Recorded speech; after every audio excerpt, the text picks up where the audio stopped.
Magandang araw mga kahuwan.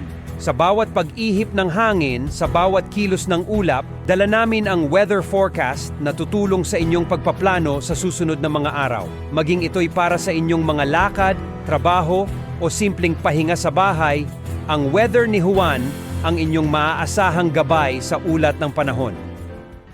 Sa ating weather outlook, magpapatuloy na magiging maganda at maliwas sa panahon, maliban lang po sa mga isolated na mahihinang pag-ulan sa Metro Manila.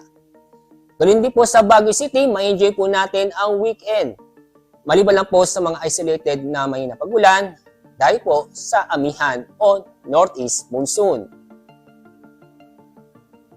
Pero sa mga kababayan po natin sa Legazpi City, magiging maulan ating mga panahon sa loob ng 3 araw.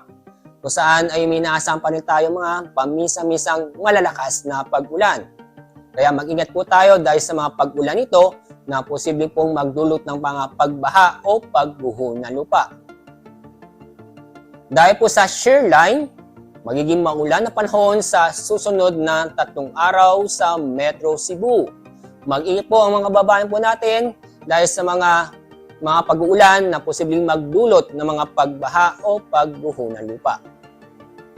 Pero sa Metro Davao, magiging fair weather po tayo kung saan makakaranas po tayo ng bahagyang maulap hanggang sa maulap ang kalangitan maliban po sa mga isolated na mga pag-ulan dulot ng thunderstorm. Ang sunrise po mamaya pong 5:58 ng umaga, sunset ay 5:24 ng hapon. Ang bawat hagupit ng hangin at bawat patak ng ulan ay inyong masusubaybayan dito lang sa Weather ni Juan. Siguruhing mag-subscribe at pindutin ang notification bell upang kayo ay palaging handa at well-informed sa bawat galaw ng panahon. Abangan ang susunod na weather forecast video.